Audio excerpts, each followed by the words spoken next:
नमस्कार दोस्तों।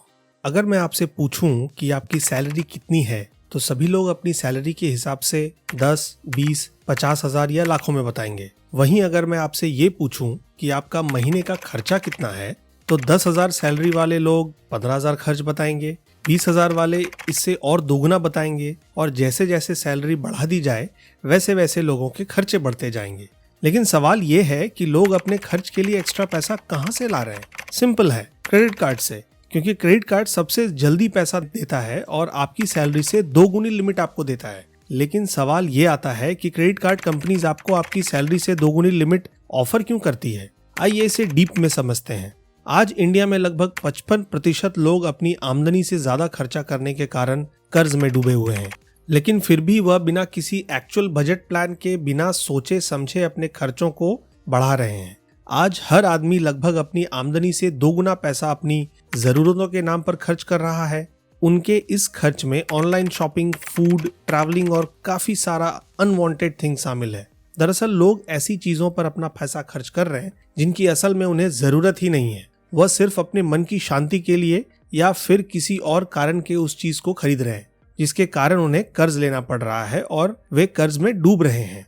देखिए, आज 1 लाख कमाने वाला व्यक्ति महीने का खर्च 1,20,000 है। आप पूछेंगे वह कैसे? देखिए, जब भी कोई व्यक्ति 50,000 से अधिक प्रति महीना कमाता है तो कई कंपनियां ऐसी होती हैं जो उन्हें उनकी सैलरी से डबल अमाउंट का क्रेडिट कार्ड इशू कर देती है। क्रेडिट कार्ड मिलने के बाद व्यक्ति के पास प्रति माह 50,000 और 1 लाख क्रेडिट कार्ड के मतलब 1.5 लाख रुपए होते हैं। अब व्यक्ति उन चीजों को भी अपने लिए जरूरी समझता है जो असल में उसके किसी काम के नहीं है और ऐसे में वह क्रेडिट कार्ड का इस्तेमाल कर अपनी आमदनी से दुगना पैसा खर्च करता है।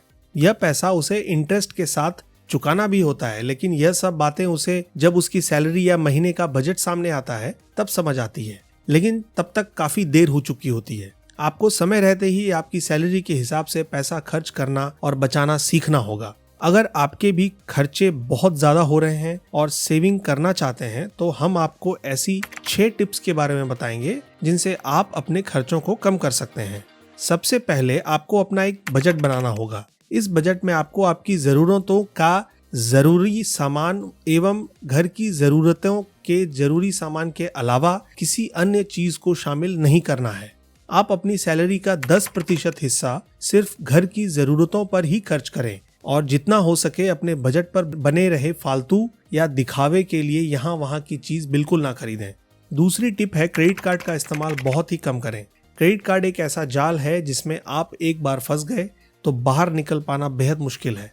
क्रेडिट कार्ड कंपनियां आपको आपकी सैलरी से 2 गुनी लिमिट देकर पैसा खर्च करने के लिए लुभाती है और आप दिखावे के लिए या सिर्फ अपनी शौक को पूरा करने के लिए क्रेडिट कार्ड का इस्तेमाल बिना सोचे समझे कर लेते हैं। फिर बाद में जब इसके भुगतान की बारी आती है तब आपको यह समझ आता है कि आप कर्जे में आ चुके हैं। इसलिए बिना सोचे समझे या जब तक बेहद जरूरी ना हो क्रेडिट कार्ड का इस्तेमाल ना करें। तीसरा है पैसे को बचाना सीखें। पैसे को बचाने के साथ साथ सही जगह इन्वेस्ट करना आपको कर्ज से जल्दी मुक्त करा सकता है। अगर आप पैसा बचाकर घर में ही रख रहे हैं तो आपके लिए इतना फायदेमंद नहीं होगा। आप चाहें तो बैंक पैसे में रखकर 10% का इंटरेस्ट अमाउंट ले सकते हैं जो आपकी आमदनी बन जाएगी। चौथी टिप है अपनी जरूरत को समझें। आपको किसी चीज पर पैसा खर्च करने से पहले यह सोचना है कि यह रियल में यह चीज आपके लिए जरूरी है। क्या आपका इसके बिना कोई काम अटक रहा है? तभी आप उस चीज पर पैसा खर्च करें, वरना किसी चीज के रूप, रंग या बनावट से खुश होकर उस पर पैसा वेस्ट ना करें। 5वीं टिप है अपनी आमदनी के हिसाब से खर्च करें। अगर आप अपनी आमदनी के हिसाब से पैसा खर्च करते हैं और पैसे को बचाने की सोचते हैं तो आप आसानी से अपने खर्चे को कम कर सकते हैं। आपको सिर्फ पैसा बचाने के लिए और कर्ज को खत्म करने के लिए उन चीजों पर लगाम लगाना जरूरी है जो आपके लिए इतनी जरूरी नहीं है, जैसे कि किसी स्कीम के झांसे में ना आना। ऐसा बहुत बार होता है कि हमें आते जाते कहीं किसी स्कीम के बारे में पता चलता है और एक चीज पर एक फ्री जिससे आकर्षित होकर हम बेवजह जरूरत ना होने पर भी उस चीज को खरीद लेते हैं और उस चीज पर खर्च किया गया पैसा हमारे बजट पर प्रभाव डालता है। इसलिए फालतू इसकी मुंह से बचें, बाहर रेस्टोरेंट में खाना खाने से बचें और पैसा बचा उसे कल चुकाने में इस्तेमाल करें। और दोस्तों, आखिरी टिप है कि आप एक बार कर्ज में होने के बाद उस कर्ज को चुकाने के लिए दूसरा कर्ज बिल्कुल ना लें। अगर आपके ऊपर आपकी इनकम से ज्यादा खर्च हो चुका है तो आपको जल्द से जल्द एक बजट बनाना बेहद जरूरी है। बजट बनाकर और पैसों की बचत के साथ कर्ज को चुकाने की कोशिश करें। तो दोस्तों, ये था हमारा आज का वीडियो। तो वीडियो को लाइक, शेयर और ऐसे ही वीडियोस के लिए हमारे चैनल का बेल आइकन को प्रेस कीजिए और मिलते हैं हम एक और नई वीडियो के साथ। तब तक के लिए गुड बाय दोस्तों।